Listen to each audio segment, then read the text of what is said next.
নিতে চায়, মনো মাঝে যেন কার ডাক শোনা যায়। আসলে মুন্সী মনমোহন দত্তের গান গাওয়া আমার জন্য এক ধরনের দুঃসাহস করা। আমি সকলের কাছে ক্ষমা প্রার্থী, এত বড় মাপের সাধকের গান করেছি, তার লয়ে সুরে অনেক ভুল হবে, ক্ষমা করবেন।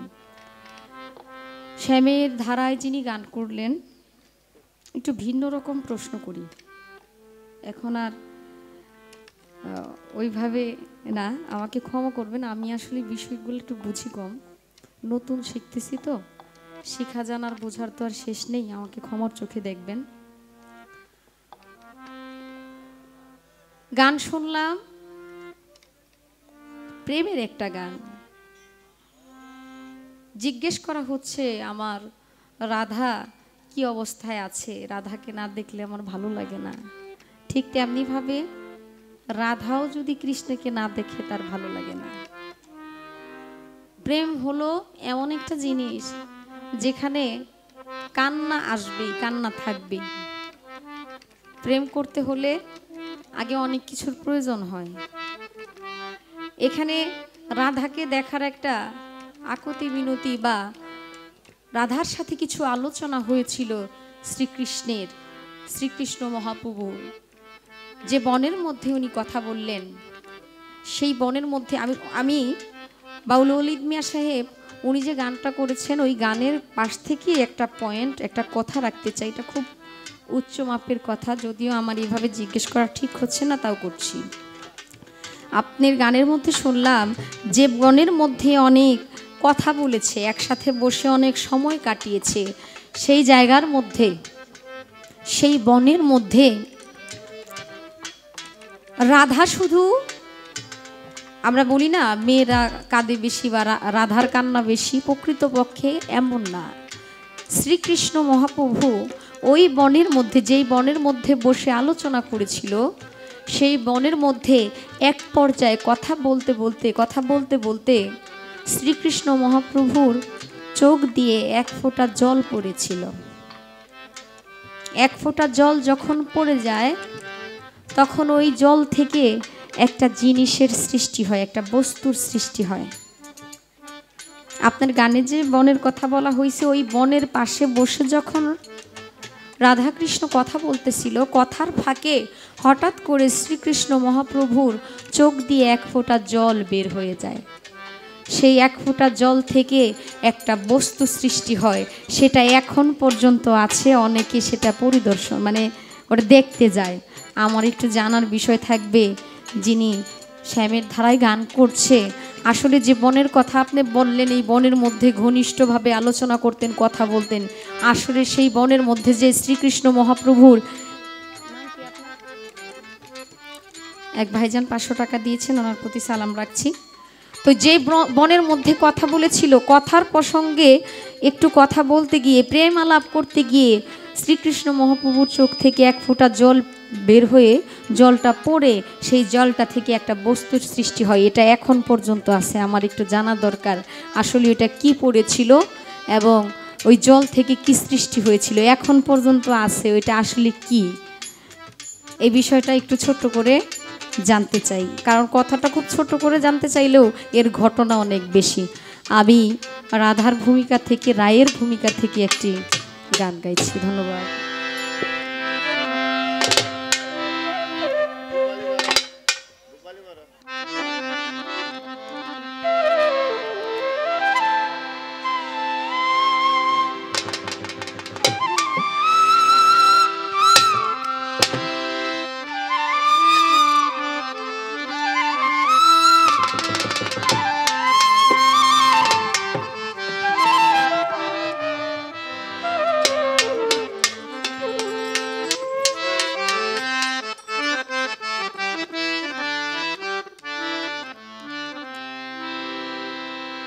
যে বাঁশিতে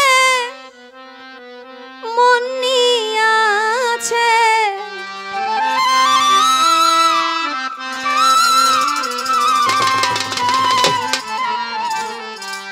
যে বাঁশিতে মন নিয়াছে, আমি রাধিকা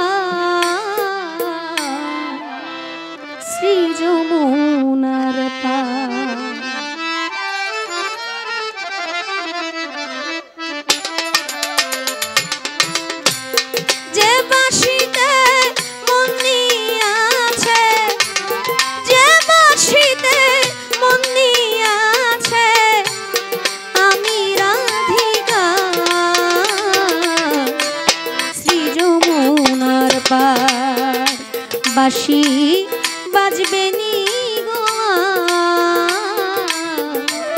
শ্রী যমুনার পার।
বাঁশি বাজবে নি গো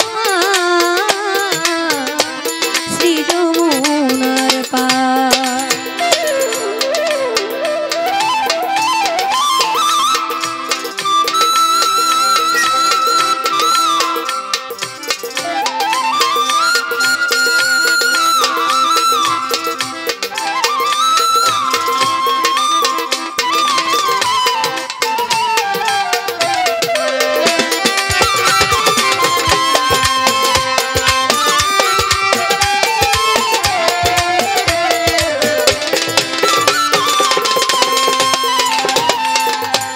বাঁশির সুরে উঠত ঘিরে কাল বৈশাখী ঝরা, ভরা গাঙে হারাইতাম আমি রাধারি অন্তর রে রাধারি অন্তর। বাঁশির সুরে উঠত ঘিরে কাল বৈশাখী ঝড়, ভরা গাঙে হারাইতাম আমি রাধারি অন্তর রে রাধারি অন্তর। মায়া বেরি তেজ করি কৃষ্ণ অঙ্গে ধরতাম পারি প্রাণ সই প্রাণ সই গো।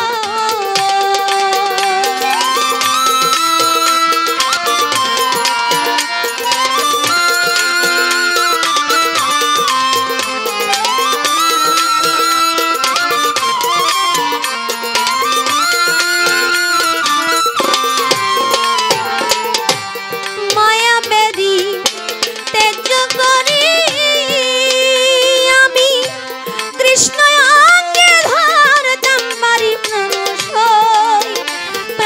সই গো। দিয়া জয় গোবিন্দ জয় হরি, জয় গোবিন্দ জয় হরি কান্দারি আমার শ্রী যমুনার পার। বাঁশি বাজবে নি গো শ্রী যমুনার পার।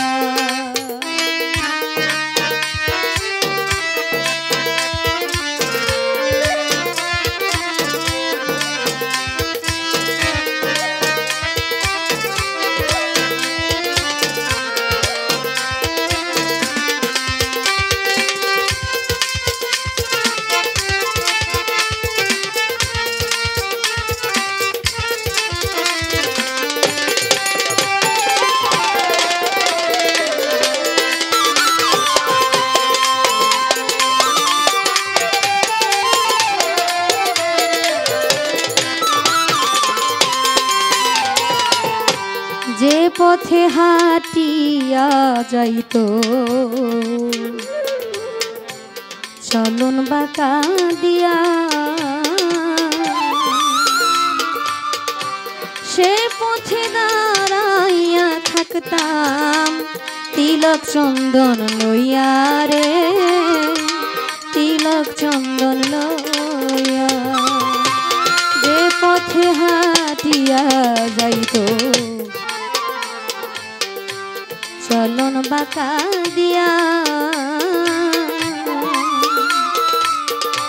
সে পথে দাঁড়াইয়া থাকতাম তিলক চন্দন লইয়া রে, তিলক চন্দন লইয়া। এত আশা দিয়া বুকে সে যদি লুকাইয়া থাকে প্রাণ সই, প্রাণ সই গো।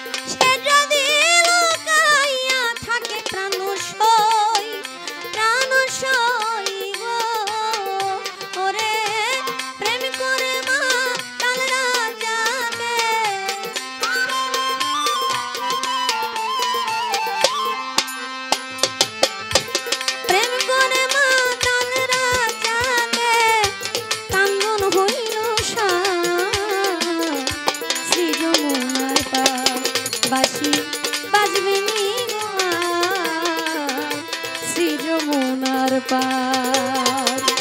যে বাঁশিতে মন নিয়ে আছে, যে বাঁশিতে মন নিয়ে আছে আমি রাধিকা শ্রী যমুনার পার।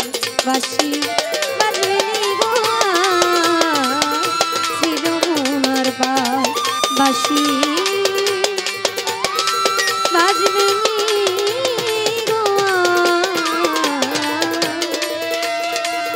শ্রী যমুনার পার।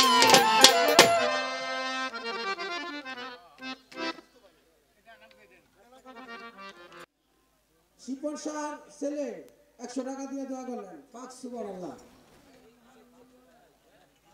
হযরত দরবার লিটশ্বর রহমাতুল্লাহ আলাইহির আব্দাঙ্গিনী আমাদের গুরুমা আরো 100 টাকা দিয়ে দোয়া করলেন। সুরেশ্বর দরবার থেকে, সুরেশ্বর দরবারে একজন গোলাম মোহাম্মদ হারিজুল ইসলাম, উনিও 100 টাকা দিয়েছে এবং আমাদের গুরুমা